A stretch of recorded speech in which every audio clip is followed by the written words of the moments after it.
Welcome to Race Spec, guys. We've got our 2026 Yamaha YZ450F, the winner of our shootout, and it's the only 450 that made changes, particularly from the Japanese manufacturers this year. A few tweaks from Triumph, obviously a new bike by Ducati, but this one, we actually got quite a few upgrades for 26, so we're gonna do a race spec, give you guys good starting points for suspension setup, chassis setup. If you have one of these and you get yourself a little lost, it's easy, it happens, no shame in it. A great motorcycle all around. They did some really good things to the chassis, to the motor, the way those two things work together. Even the seat cover, which kind of is designed to help you keep you in place from sliding back, but allow you to slide forward easy. Just some real simple little things that they changed, even like that, are a big difference. So in terms of the way this thing handles, it's much better than the 25. We got this from all of our test riders in our shootout, the introduction, the Japanese shootout, and the final.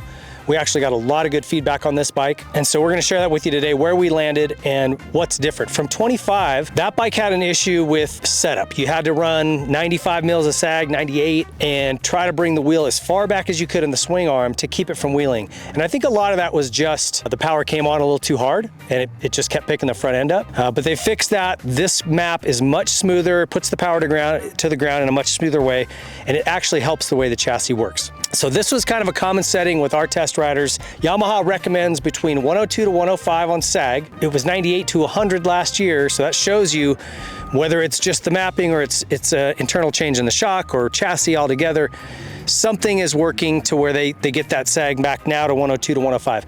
Really, that is just dependent on how you like your bike to feel. If you like it a little taller in the rear or a little lower, you're gonna be in that window. Personally, I'm at about 103 is what I would have liked in this range, a little bit on that taller side. I think that this bike still needs that. That would be my recommendation. On the shock, high speed is at 1.5 turns out, low speed is at 14 clicks out, and rebound is at 12 clicks out. The rebound, guys, remember that is really, I think people are kind of scared to touch that clicker.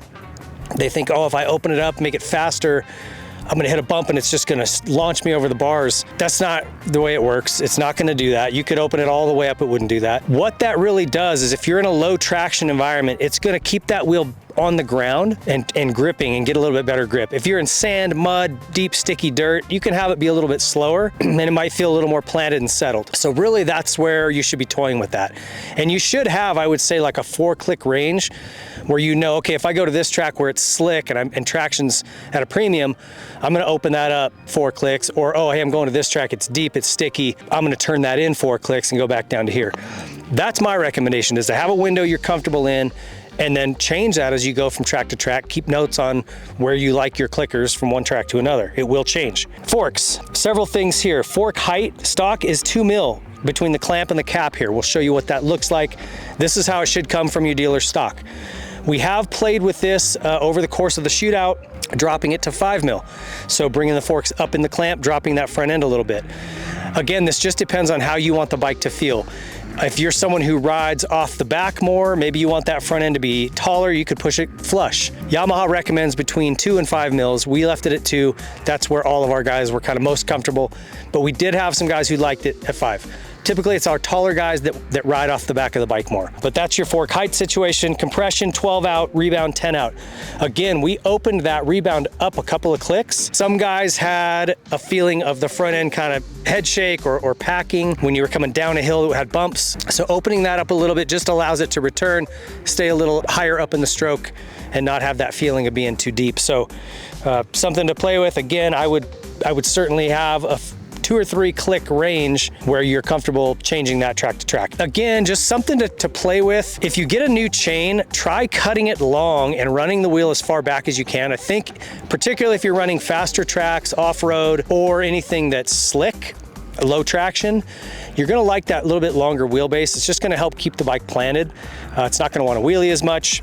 Tires, MX-34, or I would really recommend trying Dunlop's factory tires. They're a little bit extra money, but honestly, their wear is not much different than an MX-34, and the performance is notably better.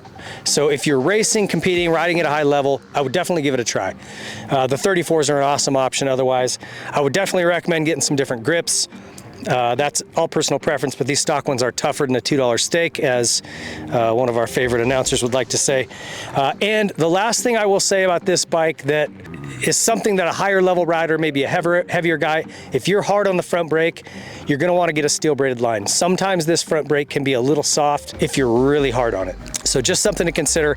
Also, if you're gonna do an exhaust on this bike doesn't need it. This thing runs awesome, but a lot of people like to at least put a slip-on on to look cool and, you know, save weight. If you do any more than a slip-on, if you do a full system, you got to get it mapped. The bike will not run as clean if you change exhaust, period. It changes how much the thing will flow, and you're gonna wanna go get it mapped by somebody that knows what they're doing. So that's my final recommendation. Other than that, man, those are my tips and starting points for this thing. Incredible machine, bike of the year for us here at Whiskey Throttle Media. I think you're gonna see that in other places as well. It's an incredible motorcycle. Can't wait till I can start riding and get back on this thing. So hope you guys, that helped. If you have any other questions, drop them in the comments. I'll jump on there and help answer them if I can. And thanks for watching. Big thank you to Race Tech. This is brought to you by Race Tech. If you guys need springs, maybe you're a little bit outside of the range, too light, too heavy, go over to Race Tech. On their website, they've got a free setup over there where you can get on and it'll tell you what spring rate is requested or required based on your weight. And those guys do awesome work. Their gold valve's incredible. So if you want to take it up a notch and really dial this bike in for you from a suspension standpoint, check out our friends at Race Tech. They've got all kinds of information on their website. They're doing engine work as well. A lot of cool things over there. So check out our friends at Race Tech. And thank you guys for watching. We'll see you next time. If you like this video, please be sure to leave a like, subscribe to the channel, hit the notification bell so you don't miss any of our future videos, comment what you thought, and share it with your friends.